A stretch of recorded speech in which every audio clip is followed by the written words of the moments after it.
In the 20th century, oil shaped wars, alliances, and entire economies. But in 2025, it isn't oil that decides power, it's water. Across America's South and West, taps are running dry, reservoirs are hitting record lows, and farms are fighting for every acre-foot of irrigation. Donald Trump stepped into this crisis with a bold promise. Canada's rivers and lakes would become America's lifeline. He called Canadian water the key to America's survival, turning a neighbor's natural resource into a bargaining chip. At the very moment Washington paused talks on the Columbia River Treaty, Trump reframed water not as a shared responsibility, but as leverage. For farmers in California's Central Valley, that meant something very real. They were told new water would arrive, only to watch empty canals and withered crops replace those promises. California grows nearly 40% of America's vegetables and two-thirds of its fruits and nuts.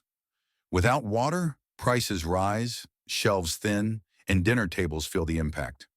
Families already stretched by inflation now face higher bills for basics like lettuce, almonds, and tomatoes.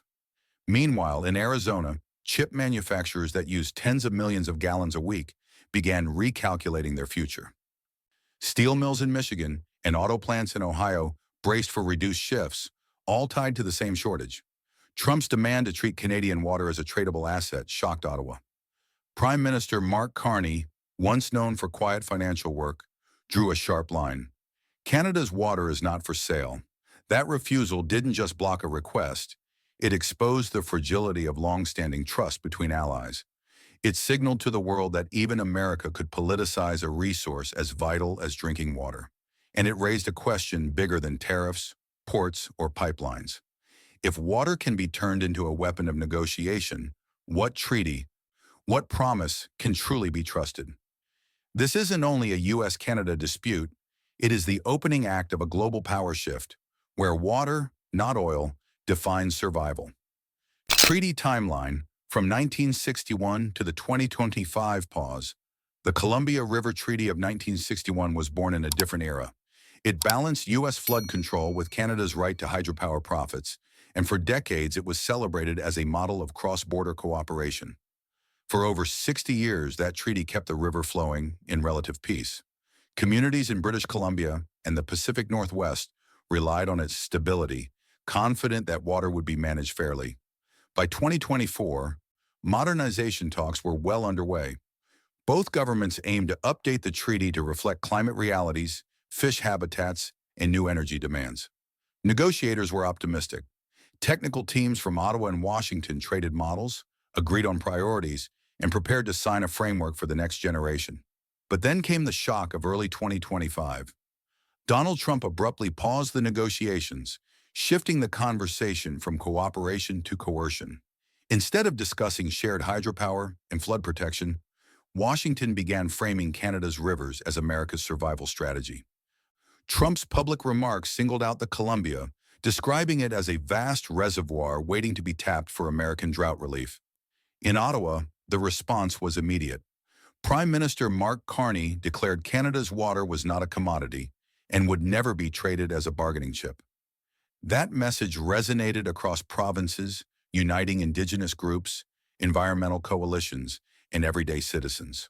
For many, water wasn't just a treaty clause, it was sovereignty. The timeline shifted overnight. What had been a technical update turned into an international standoff. Farmers in Washington state, once hopeful for modernized flood protections, now wondered whether politics would leave them more vulnerable. Hydropower planners on both sides of the border paused investment decisions, unsure if the framework would survive. And in small towns along the river, families who had never thought about treaties suddenly realized their drinking water was at the heart of global politics. The Columbia River Treaty had symbolized trust for over 60 years. By pausing it, Trump turned trust into doubt and transformed a cooperative pact into a test of sovereignty. Legal shields, Great Lakes Compact, and Canadian sovereignty. When Trump floated the idea of tapping Canadian water, he ran straight into legal walls that are hard to move. The first wall is the Great Lakes Compact, a binding agreement among U.S. states and Canadian provinces that protects the world's largest freshwater system. It bans most large-scale diversions outside the basin, ensuring that the lakes serve the 40 million people who depend on them for drinking water. Cities like Chicago, Detroit, and Cleveland saw the threat immediately. If the U.S. government could politicize even the Great Lakes, their water security was no longer guaranteed. The second wall comes from Canada's own sovereignty laws. Natural resources fall under provincial control, and federal law reinforces that water is not a tradable commodity. Any attempt to export bulk water would trigger political battles in Ottawa and legal challenges in provincial courts. Indigenous nations add a third layer of protection. They hold treaty rights over waterways and have already mobilized, framing bulk diversions as violations of sovereignty and stewardship. In fact, over 80 advocacy groups lined up in 2025 to oppose Trump's demand, arguing that water cannot be treated like lumber or oil. For them, water is life, culture, and survival. This coalition power matters. Even if Washington wanted to push, these institutional shields raise costs, extend timelines, and generate public backlash. To a farmer in Ohio, it means Great Lakes protections won't vanish overnight. To a retiree in Toronto, it means Ottawa's laws keep drinking water secure from foreign bargaining. Together, the compact Canadian law and Indigenous rights form a legal firewall. It's not impenetrable, but it makes cross-border diversions politically radioactive. In short, water has its own version of tariffs and trade barriers, legal shields that are just as strong and far more personal. U.S. leverage cracks, from energy and minerals to water. For decades, Washington assumed that Canadian resources were a dependable backstop. When America needed oil, Canadian crude flowed south. When it needed minerals or lumber, shipments crossed the border with little resistance. That pattern created an illusion of permanent leverage. But in 2025, that assumption shattered, because the resource in question was water. Trump's demand to divert Canadian rivers marked the moment when Ottawa said no. Canada was willing to bear economic costs rather than surrender control of its lakes and rivers. And the refusal revealed cracks in U.S. bargaining power. Those cracks showed up first in California. The Central Valley grows nearly 40% of America's vegetables and two-thirds of its fruits and nuts. Farmers there had been told relief water was coming from the north. Instead, they got empty canals, smaller harvests, and rising grocery prices. Families nationwide felt the squeeze as lettuce, almonds, and tomatoes climbed higher on receipts. Next came Arizona's chip industry. Semiconductor plants consumed tens of millions of gallons each week. Executives had counted on new water flows to secure future production. When Canada shut the door, those expectations collapsed. Production forecasts were cut, and some expansions went on hold. In the Midwest, steel and auto plants faced the same reality. Factories in Michigan, Ohio, and Wisconsin rely on steady water supplies for cooling and processing. Instead of Trump's promised revival, they encountered reduced shifts and anxious workers. The energy sector wasn't spared either.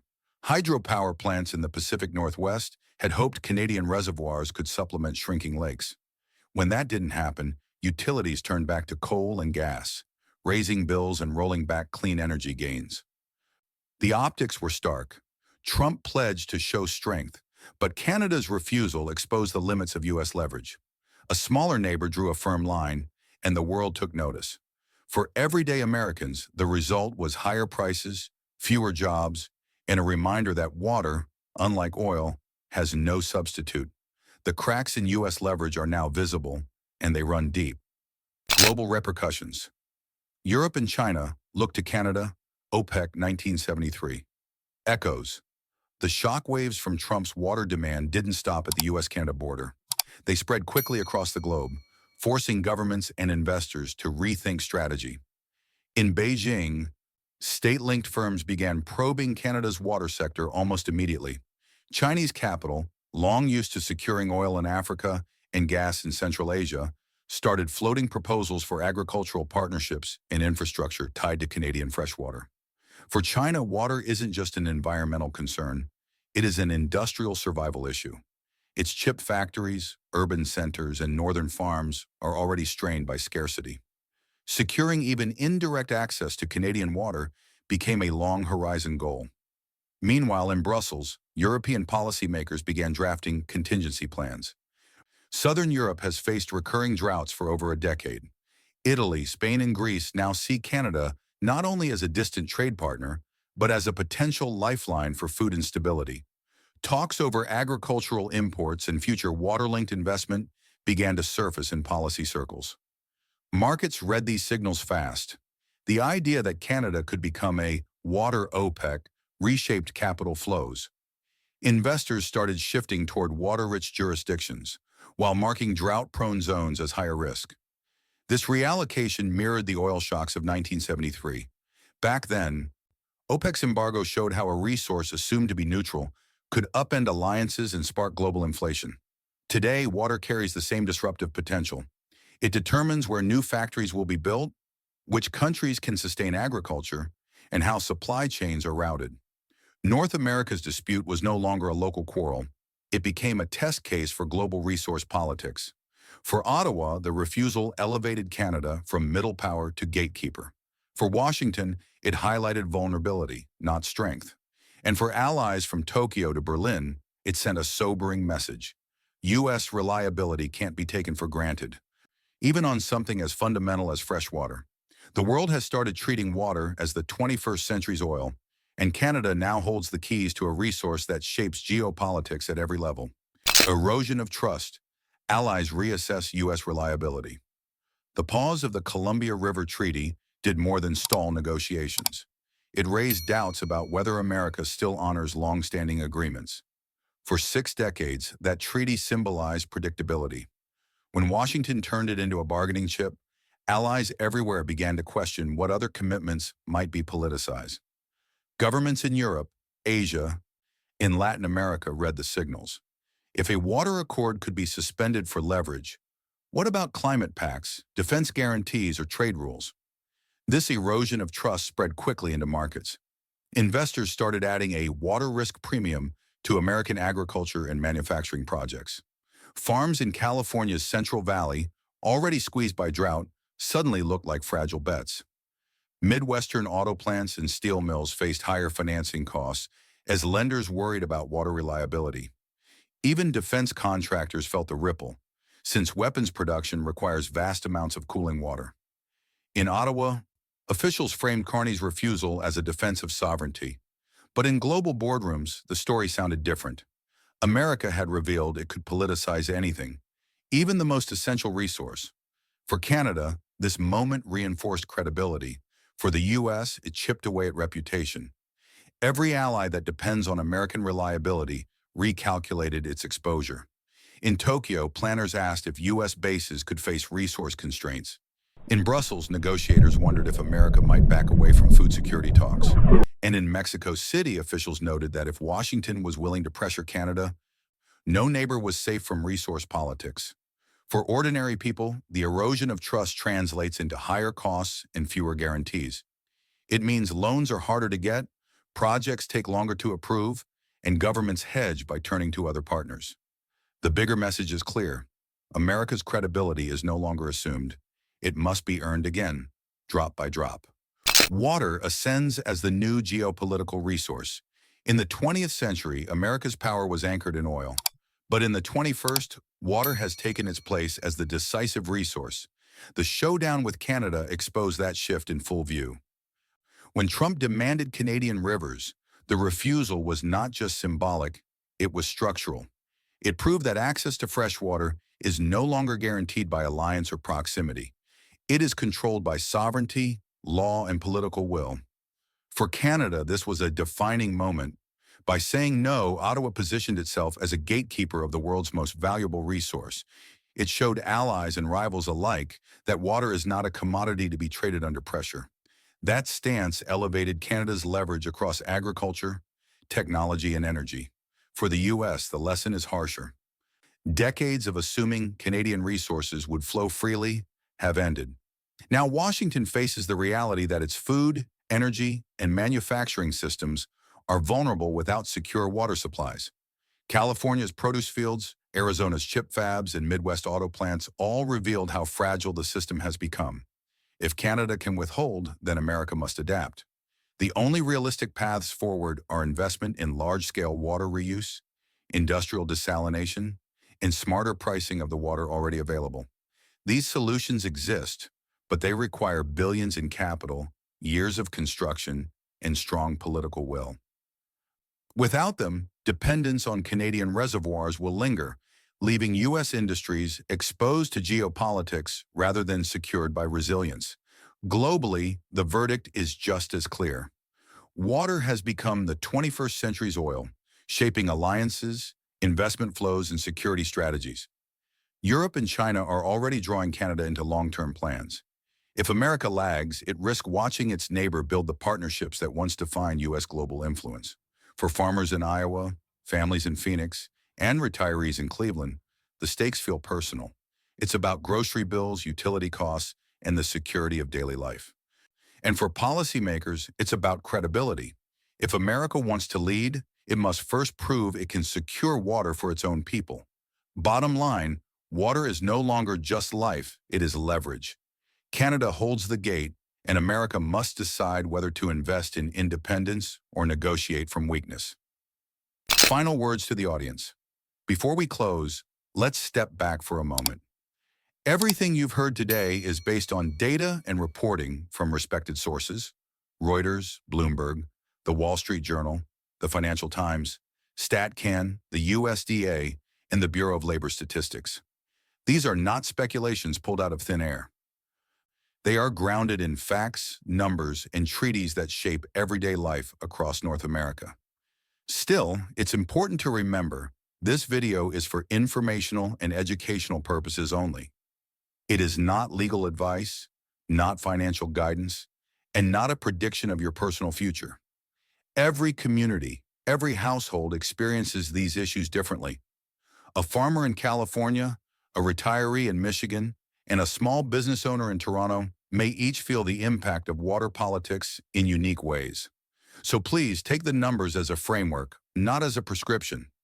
Decisions about where to live, where to invest, or how to prepare should always be made with your own circumstances in mind. And one more note, global trends move fast. What looks like a certainty today can shift tomorrow, depending on policy, technology, and diplomacy. That's why staying informed matters. If you found this analysis helpful, share it with someone who cares about the future of food, farming, and community security.